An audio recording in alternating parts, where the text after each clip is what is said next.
NASCAR finally decides on Kyle Larson's waiver request, and 3 interesting names have been linked to Joe Gibbs Racing as NASCAR silly season rages on.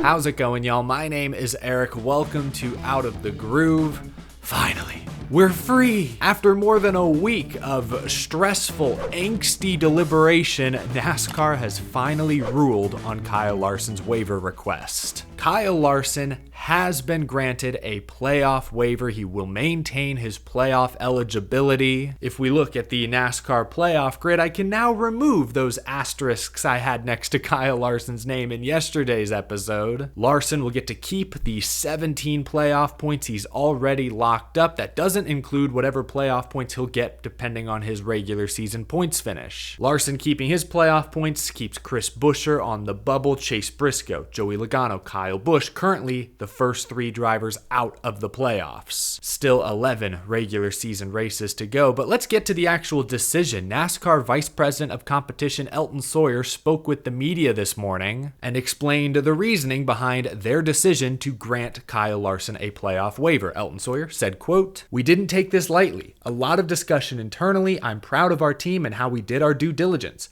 Kyle made every attempt to get to Charlotte. He was standing in the pit box with his helmet on, ready to go.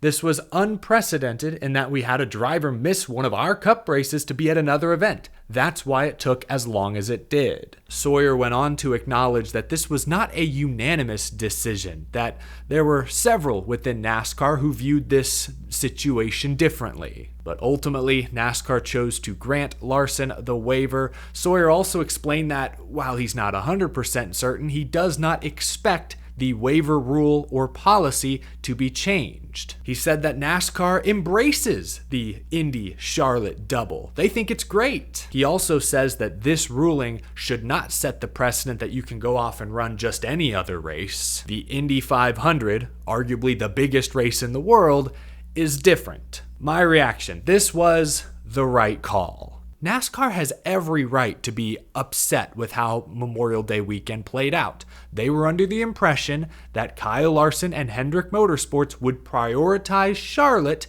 if weather became a factor. On race day, the plan appeared to change, and suddenly Larson and Hendrick prioritized Indy instead. Yeah, NASCAR justifiably should be a bit miffed. The whole reason the rule is the way it is to ensure that NASCAR stars race in every single event. That's to protect the fans who buy tickets to see their favorite driver. The rule makes sense, but I like that it's written with, let's call it a common sense clause. Something that allows NASCAR to make rare exceptions when the situation calls for it. A reminder, this is how the rule in NASCAR's rulebook is written. Unless otherwise authorized by NASCAR, drivers and team owners must start all championship events of the current season to be eligible for the playoffs. The Indianapolis 500, again, may be the biggest race in the world. It's good for NASCAR that one of its stars raced in that event, was competitive all throughout the month of May. The Indy 500 is one of, if not the only races in the world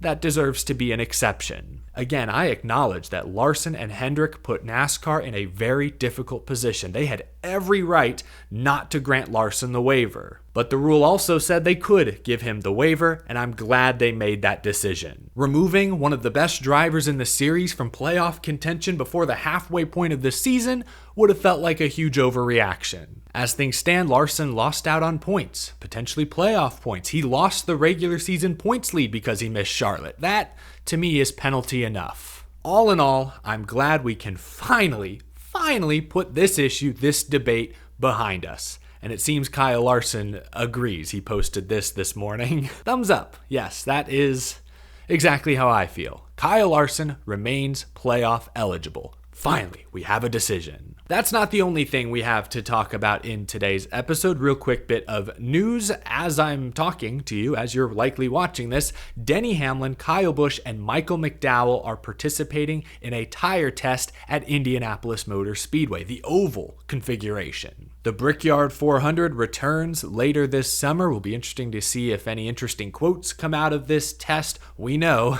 based on past experience, how important tire testing at Indianapolis is. So that is going on this week. But now I want to pivot to NASCAR silly season. Bob Pockrass, Fox Sports, put out a very interesting article yesterday. I will link it down in the description below if you'd like to read the full thing. We're just going to touch on it here. Pockrass goes over a few different potential silly season scenarios, most notably, what happens if Martin Truex Jr. chooses to retire at year's end? Truex keeps kicking the can further and further down the line, 1 year at a time the past few seasons.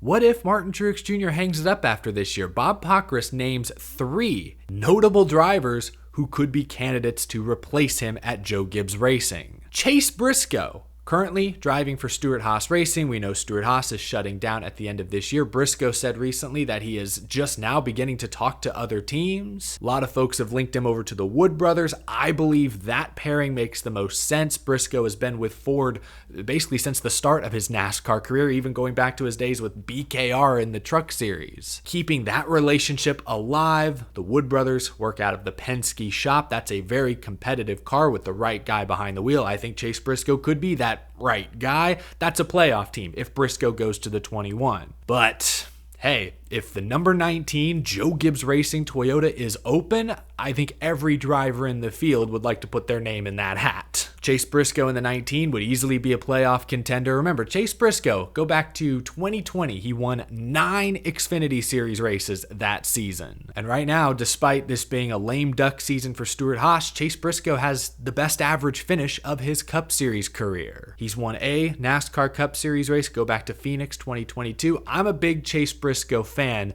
Briscoe to JGR is an extremely interesting concept. Briscoe wasn't the only current Stewart-Haas Racing driver that Bob Pockrass mentioned, though. He also mentioned Noah Gragson. Noah Gragson has been linked to a few different teams. We heard The Athletic mention Richard Childress Racing, though they'd likely have to purchase a third charter. Not sure if that's realistic. If Martin Truex Jr. retires, Joe Gibbs Racing has a seat for Noah Gragson, and they already share a common sponsor in Bass Pro Shops. I think Noah Gregson's relationship with Bass Pro and Johnny Morris is really important here. Noah Gragson returning to Toyota would be interesting, maybe a little awkward. He last raced for Toyota in 2017-2018. That's back when he was racing for Kyle Busch Motorsports in the Truck Series. And if you remember, Gragson did not really impress in trucks. He won 2 whole races and 2 full seasons in KBM equipment. It really wasn't until Gragson joined JRM. I remember him talking about the atmosphere, the vibe at that shop. It worked for him, and he excelled. He shined, won a ton of races. Gragson going back to Toyota, I'm not sure I love that fit, but hey, the kid clearly has a ton of talent. Last year at Legacy Motor Club was a wash. He has found himself this season, 5 top 10 finishes. That 10 car looks as competitive as it's been in years. Noah Gragson deserves a lot of credit. So Gragson to Joe Gibbs Racing, sounds like chaos, honestly. I'm all for it. Why not?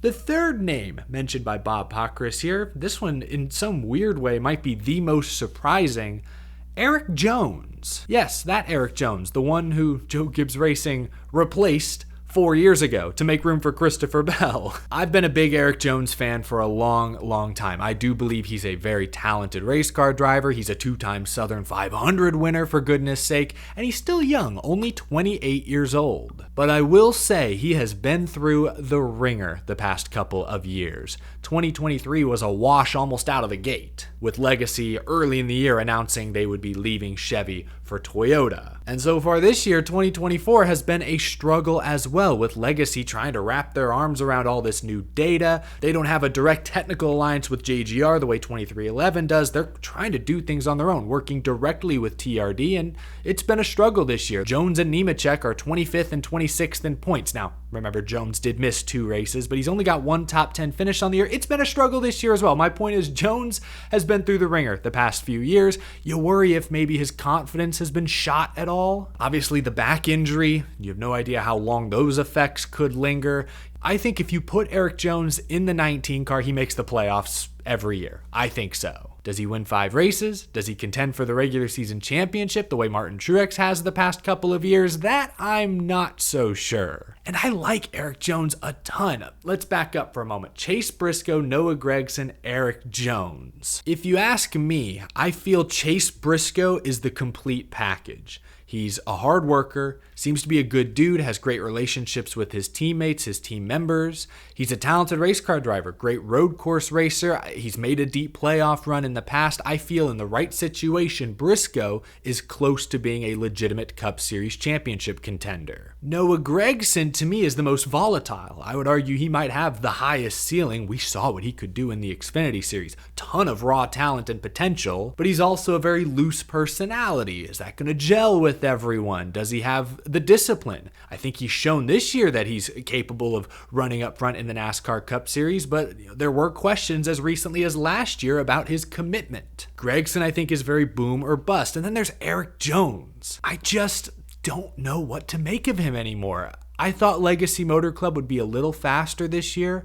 I picked Erik Jones to squeeze into the playoffs before the season began. Right now, he's not in the picture. He doesn't run top 5. He almost never runs top 10. Is it the car? Is it him a little bit? I can't tell at this point. The lines have been blurred. Like I said, Jones has been through it the past few years. The team keeps rebranding. New ownership keeps coming in. They're changing manufacturers, new teammates every year. Like, he's had to deal with a lot of variables in recent seasons. Has that made him better, or has that sort of crushed his momentum? Erik Jones is so hard to judge right now. So if I'm ranking these three, Briscoe, Gragson, Jones, I feel Briscoe is the most known commodity. Gragson is very unknown, but has huge potential upside. That sponsor connection is important as well.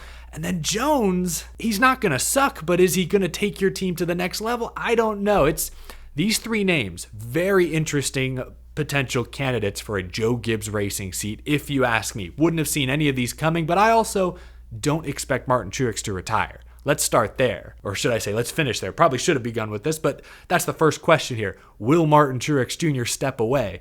It's his decision ultimately. Nobody knows exactly what's going on inside his head. But if you ask me, I think he comes back for another season. I think he continues to kick that can down the road. He's top 5 in the regular season standings. I know it's been a struggle at times. He's had a hard time breaking through to get that win. It's been frustrating. We've seen him lash out this season. But when it's all said and done, I think Truex is in a great spot. He's not grinding at tire tests every week. He's not grinding during the week. He shows up every weekend, does his job very well, contends for wins. He's going to be in the playoffs, likely will contend for the championship this fall. Good relationships with his sponsors, drives for one of the best teams in the sport. I feel things are going pretty well for Martin Truex Jr. right now. I would be a little surprised if he retired after this season. I think he's good for at least one more year. But if Truex does in fact hang it up, Briscoe, Gragson, Jones, maybe someone else. Why is Chandler Smith not getting a serious look? He's got some Cup experience.